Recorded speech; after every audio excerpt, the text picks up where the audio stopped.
Okay guys, UK review guy here again. Today we're looking at the SPYDERCO Paramilitary 2. Just another video. I think this is probably one of the most reviewed knives out there, I would have thought. I'm also into air rifles and shooting and stuff like that, so look out for some reviews coming on them when I get a chance. Yeah, so I did a deal on an air rifle recently, and it involved this sort of in part exchange. Always seen the video, so I thought, yeah, I'll take a look at it, and if it ain't for me, I'll move it on. Pretty good condition. I think this is virtually new. Everyone knows the shape, quality knife, very well made.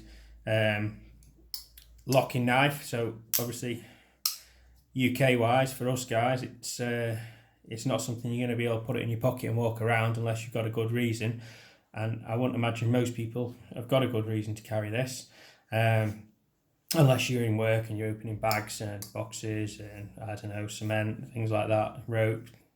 So yeah, that's obviously the main drawback of something like this in the UK. Is as nice as it is, as quality as it is, it feels sort of good. The quality's it's nice, it's chunky, it's decent, it's obviously razor sharp. Yeah, you've got to have that excuse in the UK, or you've got to have a reason, I suppose, not an excuse, most of the word. Obviously over 3 inches, and it locks, and it certainly locks up well. It ain't moving. It's, you know, you can put your hand there, you can force it, it ain't gonna go clear through. Hopefully you can see that, so you ain't gonna get no mess in there, no grease in there. You can look after it, you can maintain it, you can keep this going for years. Grip wise, the scales, G10, very good. Hand fit wise, I've not got the biggest hands in the world. For me, it's comfy, it fits just inside the hand. You could easily put some force and you could really go to town if you wanted to cut something that's going to give you some grief. You could really attack something with that and put some force into it. You'd be confident that that's not going to slip, that's not going to move, and that's just going to cut. That's as good as a fixed knife, that really is. Pocket clip, obviously you can change that, everyone knows on these. If you've seen enough reviews, you can take the little pins out there, put it that way, or you can put it that way, or you can have it that way, depending on where you want it, how you want it to sit, tip up or tip down. Personally, I've not altered it yet.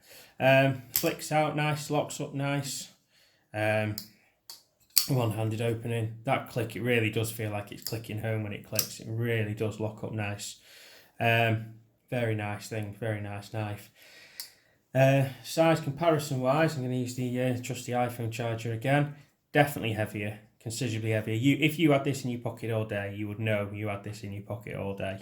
And if you need it in your pocket all day and you're using it in your pocket all day, it's the knife to have. It's a lock knife to definitely have in your pocket all day. Would you want it in your pocket all day if you don't need it, when there's other options out there, obviously, and you don't need an excuse? I'm going to use my UK PK again. It's obviously my own personal one, and I love this one. Size wise, obviously smaller, massively lighter, maybe a third, definitely a half, but maybe even a third lighter. This one you can carry, you don't need any reason to carry it. Obviously certain places you're not going to carry it, pubs, bars, things like that, over night time or whatever, but general out and about day-to-day stuff, this is fine. It sits in your pocket nice, it's light. This, overkill really, massively overkill. Realistically, I'll probably sell it on. I say I got it in a deal with an air rifle I sold, so it'll probably be moved on realistically, because I ain't ever gonna get the use out of this that it deserves. This'll outlast me, I would imagine. I probably wouldn't use it, wouldn't really see myself carrying this every day.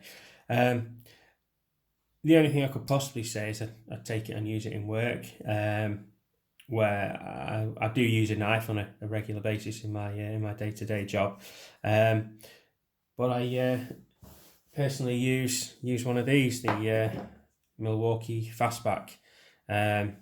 Just quick comparison wise, it's smaller, it's lighter, it flicks open with one hand, same as the SPYDERCO does.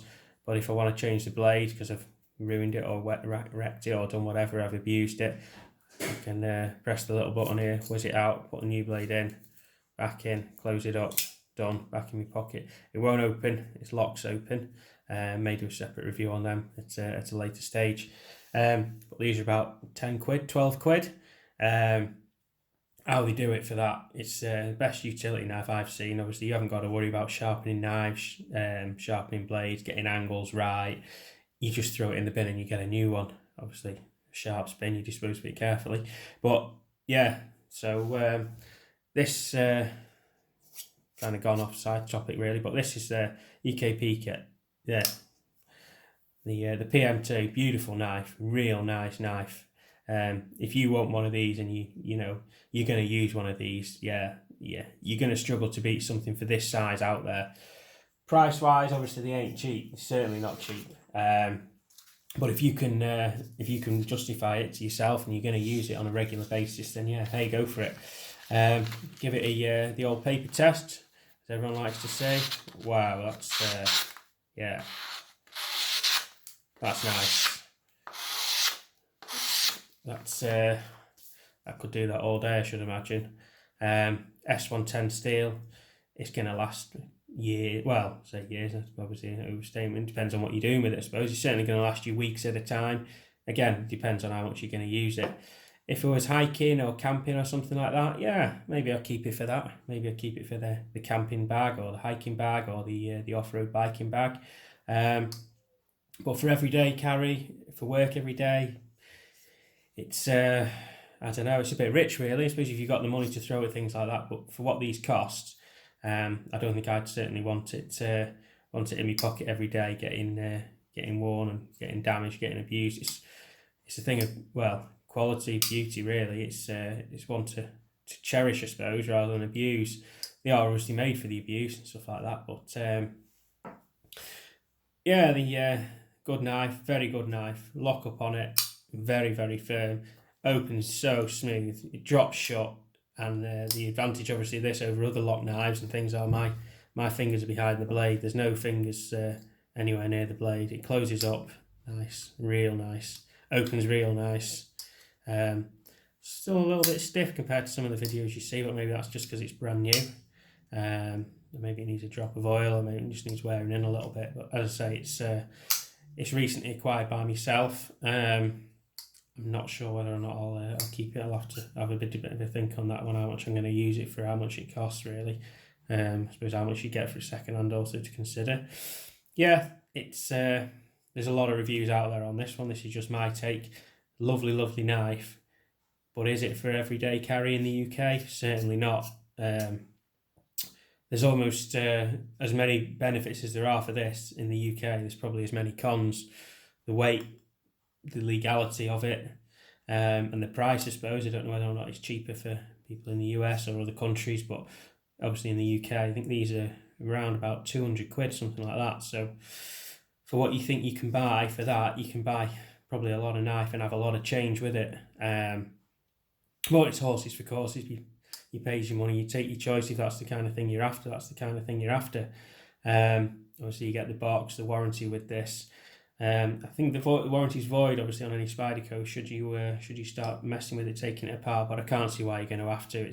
It's that well made, and there's the only moving parts is this liner lock here, and you can get to all that easy. You can get to that. It's completely open there, so there's no real reason. I shouldn't imagine you'd have to take that apart.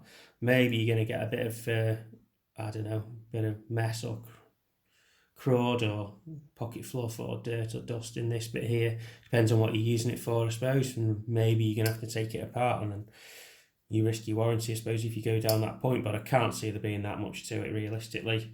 Couple of pins and a couple of bronze washers, I think. But yeah, so to sum up, lovely, lovely knife, but not for us in the UK. Realistically, price and legality of those are going to set you back on this. Although if you can justify having one of these in your pocket for opening bags up and cutting twine and whatever you want to use, if you're an outdoor guy and you're in the field all day every day, then yeah, this could be your answer, because you ain't going to have to carry a sharpening stone. You're not going to have to sharpen it very much at all. For the average guy, I don't think so.